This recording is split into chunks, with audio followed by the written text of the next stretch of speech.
You've got ideas, you've got ambition, you've got no time, or so you think. I'm Marissa Lonick, and I help busy moms with big dreams and no time. Join me each week as I dive into time management strategies, goal setting and achieving framework, and inspiring guests who are juggling mom life, work life, fill in the blank life. Dreams don't work unless you do, and just because you're a mom doesn't mean you can't still make it happen, whatever it means to you. Welcome to the Mama Work It podcast.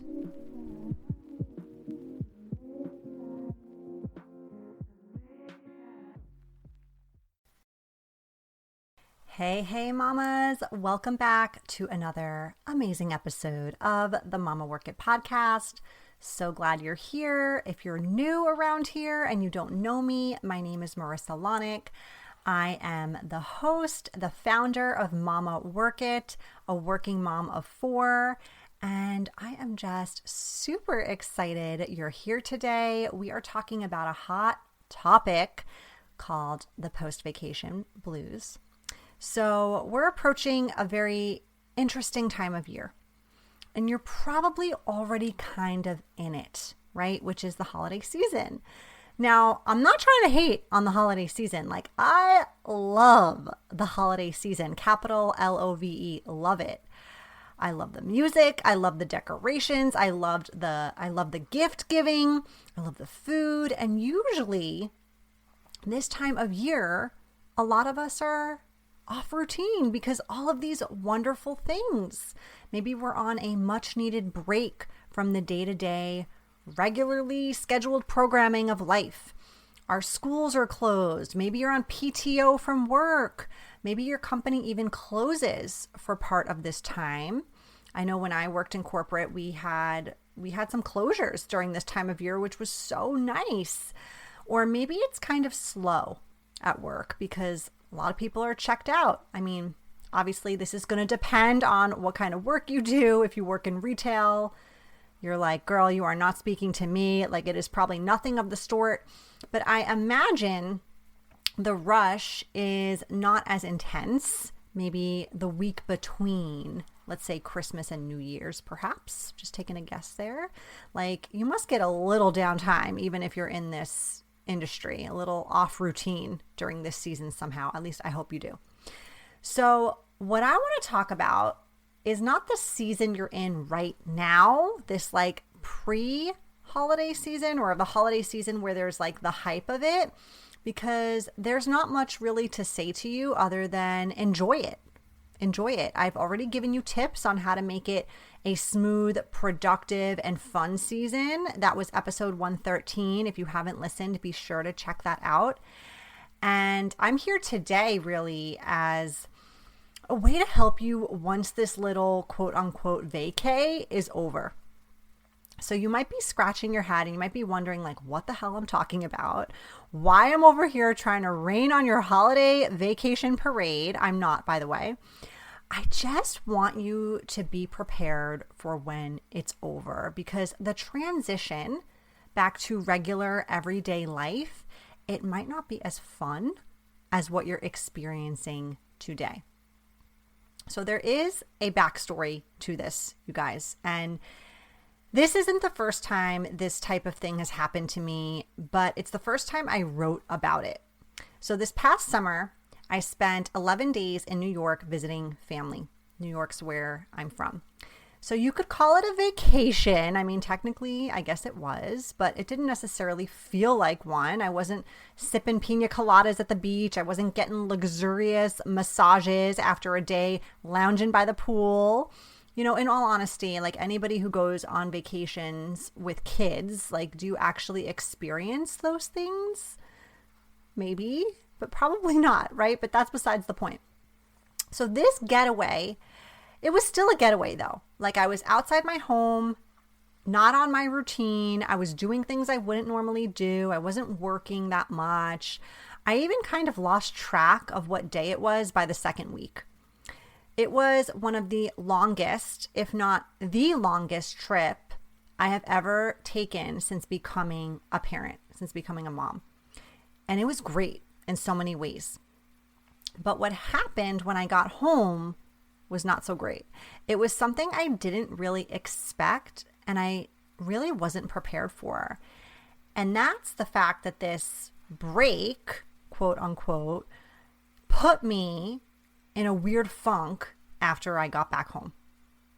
So while I was in this funk, I was reflecting, I was researching more about this, and this phenomenon is actually like a real thing, and it's called the post-vacation blues or post-vacation depression. So post-vacation depression, it is actually legit, and according to GoodRx.com, 1 out of every 5 Americans experiences it. So there's a chance that after this vacation you're experiencing right now, whether that's outside your home or just outside your regular routine, you may be one of the 20% of people who come back to a little bit of a funk in the new year when you kind of hit the ground running back to regular life. So how I felt the day after I arrived home from that trip was utter exhaustion.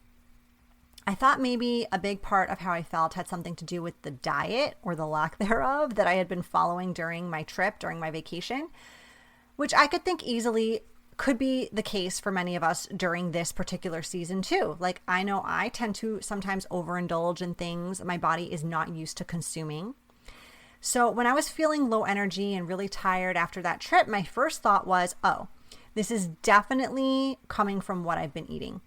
It's got me sluggish, it's got me groggy and foggy and all the things. But in addition to that, I simply couldn't muster up the motivation to do the things I needed and wanted to do. And then because I wasn't doing them, I was feeling even worse for not doing them. So if you know me, you know, I'm normally a very self-motivated person. So when I felt this way, when I had gotten home from that trip, it really sucked and it felt really uncomfortable. And while it wasn't necessarily my first time feeling this way, I definitely found it equal parts strange and scary because I had just come off this trip. I should have been rejuvenated, ready to dive back in, but I was actually really confused why I was feeling like this. So on today's episode, I don't want to scare you or warn you or make you feel anxious about the possibility of feeling some sort of post-vacation blues. I simply want to give you some tools that were helpful for me when I experienced this in case this happens to you, and hopefully they'll be helpful to you as well. So this is not medical advice. I am not a doctor. I have zero experience in the medical field. If you feel like you need to talk to someone about feeling blue, please do it. Seek support. These tips are not meant to replace any sort of medical treatment, medical advice, medicine, not at all. Please go to a trained professional if you're feeling like what's going on would be helpful to see someone professionally trained in the medical field. So just want to say that out there. Again, not medical advice, just some things that I experienced that worked for me that maybe could work for you if kind of transitioning back after the new year, after the holiday season, after your quote break, non-break, off routine, vacation, whatever you want to call it, if you're feeling any sort of weirdness, weird funkiness coming back into it. So first tip I have is to really know yourself. The more you know who you are and what you need to thrive, the easier it's going to be for you to implement the best and most appropriate strategies on moving forward. For example, if you are a total introvert and you much prefer spending time at home and you recharge by being alone, and yet these next couple weeks are likely going to be filled with social gatherings, or you're staying at family's house and you're traveling and you're surrounded by lots of people, or you're used to working in your office and closing the door, and now you're off from work and you're taking care of kids full time because your daycare is closed or your nanny's on vacation, then recognize the fact that some part of you is going to be depleted after this break. It's not necessarily going to feel like a break for you.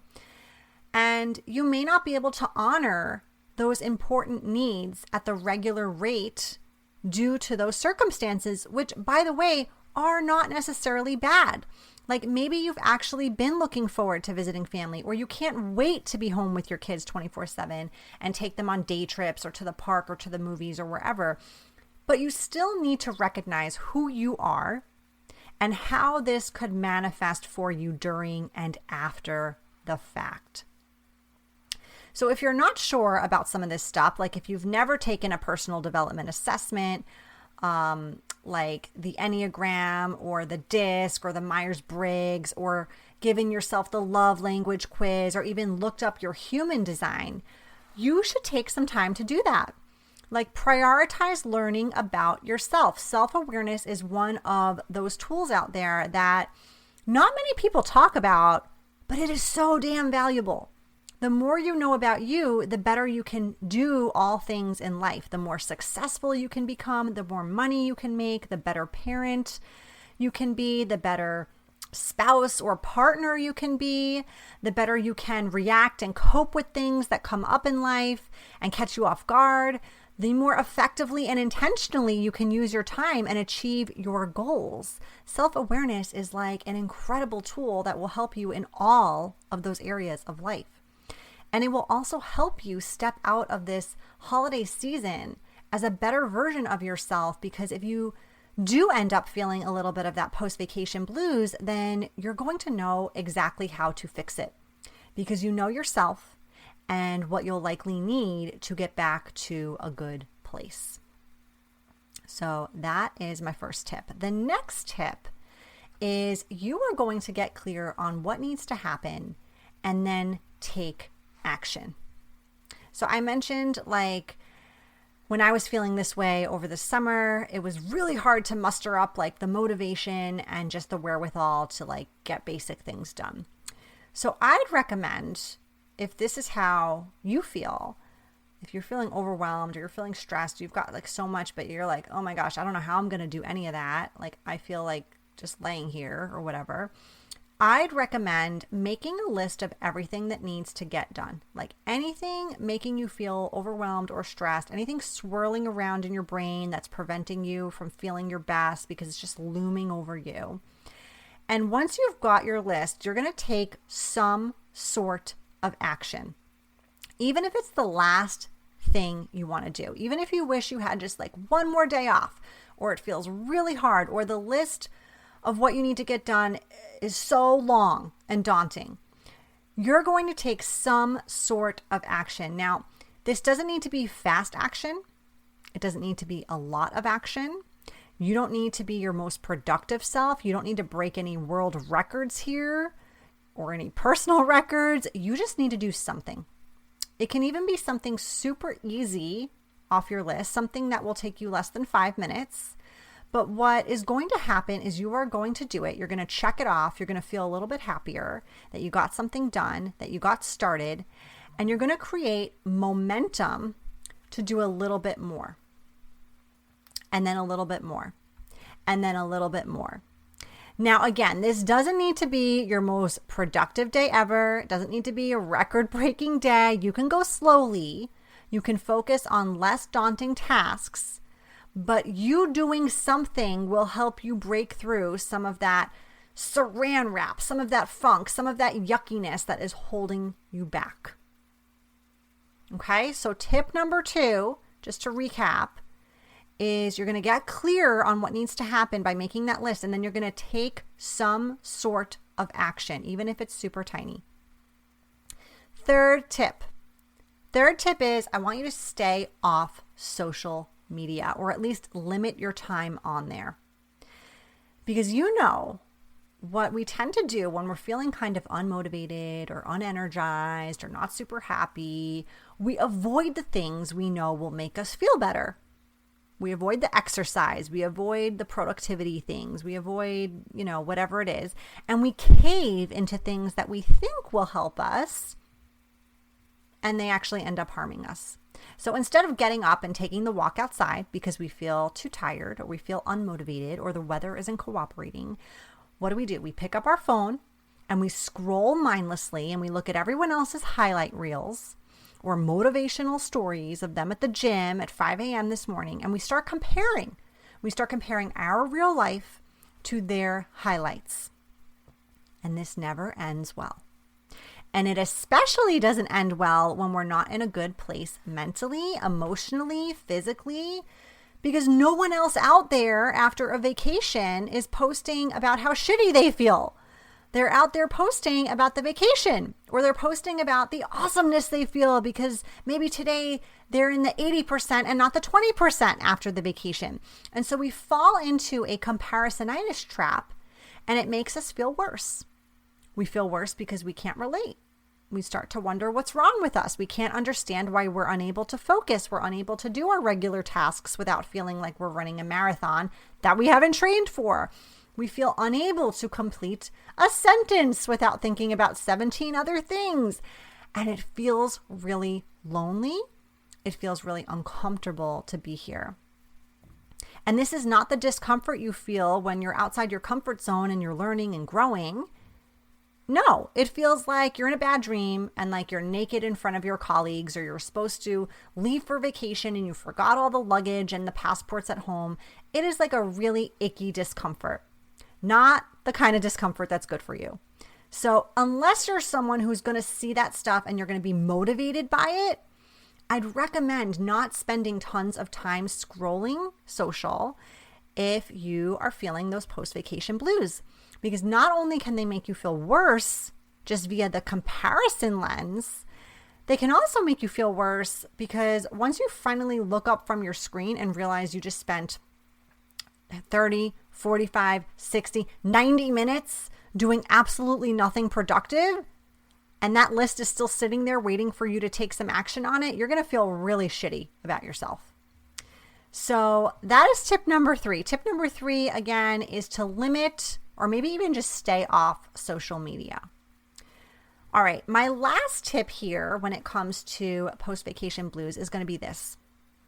I want you to not expect that you're going to dive back into your life head first into what it looked like before you hit the pause button, before you took that break, especially if you didn't love the way it looked before. But even if you did love the way it looked, I want you to maybe try easing back into it, because it's important to honor what's happening right now, how you're feeling, what your body's telling you. If you dive back in head first into this like ice cold pool, or even this like lukewarm pool, it's like you're masking something that's going on that needs time, needs attention, needs reflection, needs to be processed. And if it's not properly processed and you just shove it down, it will likely end up rearing its ugly head on a bad day or unexpectedly at another time, and you will really feel like you got sucker punched. So even if you would normally be like cooking and doing laundry and, doing other stuff in between work calls, or spending X amount of time prospecting new clients, or whatever it is, like busy, productive day, I want you to remember that you don't need to be doing all the things today. You can still do your best, even if your best looks different today than it did on a random Monday a few months ago.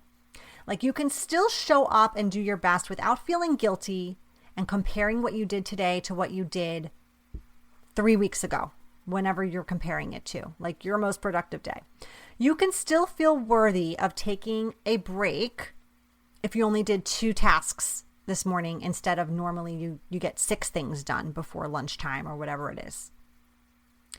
So that's tip number 4. Tip number 4, again, is don't expect a crazy benchmark today if that's how you're feeling. Like, give yourself a different benchmark. Give yourself a different goal to strive for, and recognize the fact that your best looks different on different days. So that's that, mama friends. Like, that's today's episode. I know you're in the holiday season. You might not be feeling this yet, or you might not feel it at all, and that's totally fine. But I wanted to throw it out there proactively to give you the tips, the tools, the thought, even just the reflection piece of this before it might hit you, and it might not, to help you. And this could happen again at any time. It happened to me over the summer. So again, throwing it out there, I would love to know if this resonates with you, if you've ever felt some form of post-vacation blues before. How did you manage it? Did you do any of these tips? Did you do something different? I'd love to know if you did something different. So drop me an email, drop me a DM on social, let me know. I imagine what I felt this summer may not be the last time that I feel this. Like maybe it's going to creep up and I'm going to be in that 20% again at some point. But I do feel like with this toolkit, with these steps, it can definitely help minimize the symptoms and help work through the feelings more quickly without just kind of suppressing them. So until next time, keep on working it. I hope you are having a great holiday season. Happy holidays, and I will see you soon. Bye.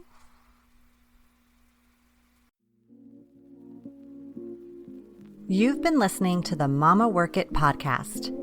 I hope you've enjoyed this episode and would love if you could take a quick minute to leave me a review on whichever platform you're listening from, and maybe even send a note to a fellow mama friend recommending it. Reviews and recs help this podcast grow and reach more like-minded, awesome moms. And if you haven't subscribed yet, don't forget to click that button so we can stay in touch, girl. By the way, if you haven't checked out the Mama Work It website, please do. There are lots of free resources and great articles there that can help you with the juggle of work life, mom life, wife life, fill in the blank life. So head on over. Thanks again for being part of the tribe. I'll see you soon, but in the meantime, keep on working it, mama.